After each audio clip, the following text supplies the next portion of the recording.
And we are back. What's good, everybody? It's your boy AB Jr. back with another episode of Flawless Fantasy Football. And guess what? We back. See that right there? Denver Broncos. That's what we're leading off with in Volume 1 of the 2022 NFL Fantasy Outlook for Denver Broncos. You see your boy pimping with the orange shirt because I got to coordinate. And that's inside jokes. I know probably y'all probably don't get that. You got to coordinate. But yeah, let's get it going. I'm excited about this. Denver got started, first off, when they got Russell Wilson. You know, gave up some picks. They're in the business of doing it right now. You know, they gave us some picks. They gave us some players. Gave up Noah Fant. Gave up Drew Lock. But guess what? They are in the business of getting it done and competing in their division this freaking season, and it has everybody stoked. But what I'm here to do is help you guys navigate who are the fantasy assets on this team and who aren't so much. All right? So we're going to get going with Denver Broncos, and they deserved it. Let's get it popping. Now, for me, I'm going to get y'all accustomed to the whiteboard, but for now, we're just going to do it like this. There are four. I'm not going to stretch it to five. It's going to be 4 players outside of Russell Wilson, because it should be no doubting that he's the #1 fantasy asset on the team. Why? Because you got John Elway. You have a team that's been yearning for quarterback stability, elite quarterback stability for years. I think they're probably the only team that's been yearning for quarterback stability is Cleveland. And we all know the larger list of quarterbacks that they had to go through. But for this right here, John Elway at the helm, Peyton Manning was there. Will they let Russ cook? I think they will. And I don't see a scenario where, let's be honest, 30-some teams in the NFL, so it's like the first 10 to 12 are quarterback ones. I see it like this. If Russell Wilson will be a quarterback 1, will he be quarterback 10 or 11 or 12? I don't see it. And I'm going to tell you why. I think Russell Wilson can probably be somewhere in quarterback 5 through 7, easily, making him you can get him at a very good spot in fantasy drafts because people are going to still want to draft other players ahead of him, okay? Just because they have the whole recency bias, you know, he had his finger and all that type of stuff. But don't let that discourage you from this year, all right? Russell Wilson, outside of Russell Wilson, you have 4 other people that's on the radar, and he is the top beneficiary in this on this team, as far as fantasy is concerned. All right, especially where you'll be able to get him at. Now, as it comes to running backs, of course, we know Melvin Gordon was there last year. He is currently still on the team per se, free agent though, but he doesn't want to play behind Javonte. And he knows Javonte is the future. So having said that, I think I hope he be able to go somewhere and get his last payday and the whole backfield is Javonte's. We've seen that not only he only started the game, but he also can catch. He showed that against that one primetime game against Kansas City. He was able to catch, and he was able to shoulder the load outside of, KC whipping Denver that game. But it was a productive day for him, receiving and everything else. And plus, if you have him in PPR leagues, any type of PPR league, Javonte Williams stays healthy, he's going to be a top 5, top 6 running back. I like him that much. So, Javonte Williams is number 2 to me because I'm assuming that Melvin Gordon will be gone. If Melvin Gordon's still there, Javonte drops, okay?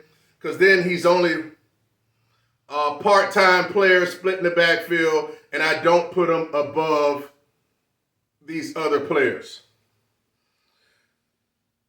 Now, let's go go to the wide receiver situation real quick, because that's what everybody want to talk about. They want to talk about the wide receivers. Who's going to be the one? Number one, who's going to be had the most touchdown catches? Who's going to be the man? And I'm just going to start by telling you this. I don't think any of them will be the man. Yep, I said it. I said it. And when I say that because of this. People forget. If you're going to, this guy come from DK Metcalf and Tyler Lockett in the slot, or he played outside sometimes, all depends how they're going to run that formation. But let me explain something to you. Russell Wilson was never the type of quarterback that just hyper targets one wide receiver. And more times than not, he's been known to spread the ball around. I know that personally because I've had Lockett numerous of seasons, because he was always somebody I could get like in the middle, 5, 6, around your area, and he'll have a low-end wide receiver 1 production. But I remember him not just throwing it to DK Metcalf and Metcalf getting his, throwing it to Lockett. But I remember plenty of other times where he would be throwing it and it'd be like, oh, that's the Lockett. It looked like it's Lockett. But it's David Moore, and it crushed me. Mind you, because David Moore had like 6 touchdowns in 2020 when they played. He didn't play with Seattle last year. But he had like 6 touchdowns, and he also had a high of 5 before that.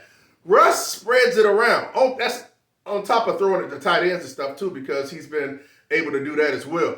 So to think that somebody's up here is going to be to score 10 touchdowns from a wide receiver on the team, that's not actually the case. Let me go right. Courtland Sutton. Courtland Sutton played in 17 games last year. Now, granted, these numbers are with Teddy B and with Drew, no accuracy, throwing as lock. But nevertheless, these are the numbers.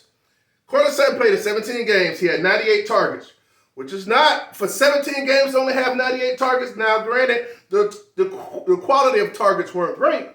There were 98 targets. That led the team, okay?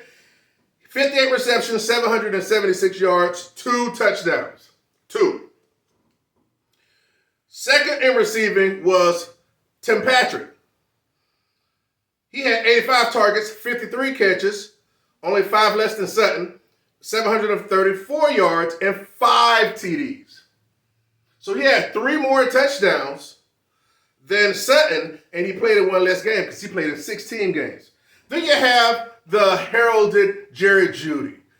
And listen, I don't have anything against Jerry Jeudy, but what the fantasy community has a tendency to do is they'll look at college tape and they want it to immediately transfer into the NFL, not discounting quarterback play, injuries, adapting to the new league, and just expect you to be such a stud.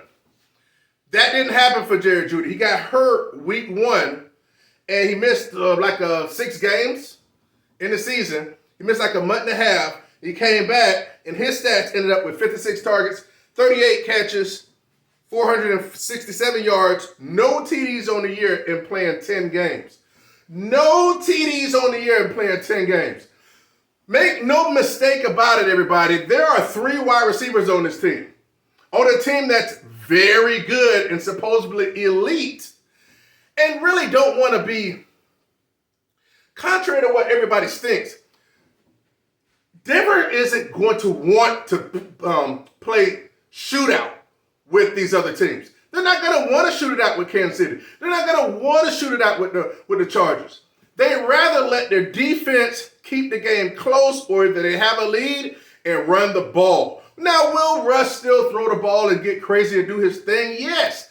But most times I feel as if because he'll be forced to do it, or the game plan says that, indicates that. But for the most part, I don't think they're going to. You can see because they just got Randy Gregory, so they're trying to help out on the defensive side of the ball.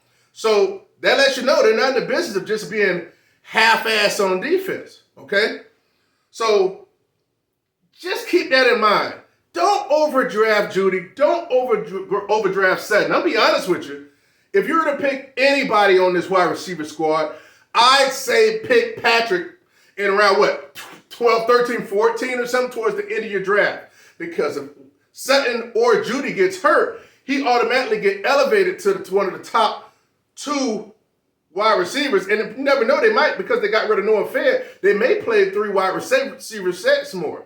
So, and if you have Judy in the slide, Sutton on one side, because he's going to play more of the DK Metcalf role, be on the outside. And if you have Patrick that caught the most touchdowns, it's just too much to go around on a team that hasn't shown that they're going to have an offensive philosophy just to run the ball.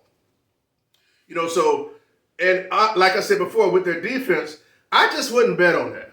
I do like Russ as a quarterback. You can pick.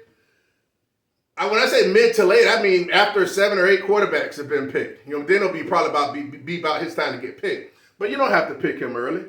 But I don't see any times where him being efficient and him having that leeway, I don't see him having those dud games, like those 16, 17-point games. Those games are trash. I don't want you having those games. That's why I advocate for picking people like Josh Allen and stud people, that other players that I'll talk about later that you can pick, but they're kind of ascended up some, so you have to pay a little bit more for them. But we don't pick quarterbacks around here that are just trash, that are going to give us pedestrian numbers. You know, I want to help you guys build fantasy teams that people fear. They'll think it's, damn it, late October when you got your lineup going up against them. All right? So I believe John Elway is going to let him cook. I can easily see a top 5 to 6 fantasy season for Russell Wilson, because he's going to do it with his legs too. He's just got so many weapons. He's going to spread it around. He's going to dump it off to Javonte and or Melvin if his old ass is there. And it's going to be an awesome time for Denver Broncos fantasy-wise, starting with Russell Wilson. Russell Wilson's number 1 in my book. Javonte Williams, if it's no Melvin Gordon, number 2. And the receivers are after that. Flip-flop, Sutton and Judy as you see fit. Listen, if you like the guys and if you get them for a nice price, go right ahead. Because I'm the type of person where I'll tell you, you don't need everybody to finish as a wide receiver 1. You need a sound team. And if your team is clicking together and you play the matchups right, fantasy is a team effort. I know people that had Andrew Luck in their heyday, and Andrew Luck was going to put up 33, 34 points. But guess what? You wasn't scared of that team because that's all that owner had. I remember that. Clear as day. All right? So this is a team game.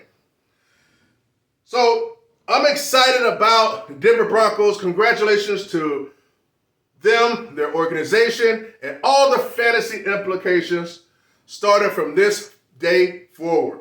Again, the quarterback, Russell Wilson, Javonte, and then the wide receivers, Judy and or Curtin Sutton. But I think my best value, considering they got rid of Noah Fant, that more touchdowns will go to the wide receivers. And I'll just place my bets on Tim Patrick since he led the team. They believe in him. So I believe John Elway is going to make sure he's a great route runner. And he hasn't shown the way he was glass. He missed 1 game last year, unlike Sutton the year previous and Judy last year. So that's volume 1. Denver Broncos in the books. Next up, Cleveland Raiders. I'll let you know. It's coming tomorrow. Like, comment, subscribe to the video. If you're new, subscribe to the channel. Peace out. Till next time. Flawless fantasy football, baby.